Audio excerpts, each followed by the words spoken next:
Two-factor authentication 2FA adds an extra layer of security to your Nextiva account. Follow these steps to enable it effectively. Step 1. Log into your Nextiva account. Access your Nextiva account by entering your username and password on the official Nextiva website. Make sure you are using a secure internet connection. Step 2.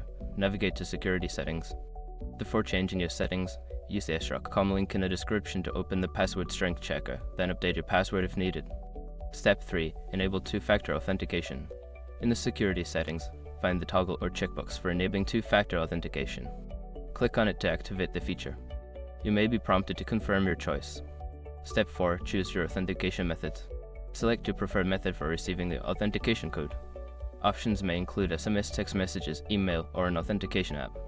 Follow the prompts to set up your chosen method. Step 5. Verify and save changes. After selecting your authentication method, you will receive a verification code.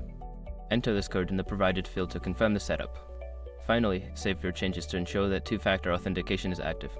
By following these steps, you can enhance the security of your Nextiva account with two-factor authentication. Regularly review your security settings to keep your account safe.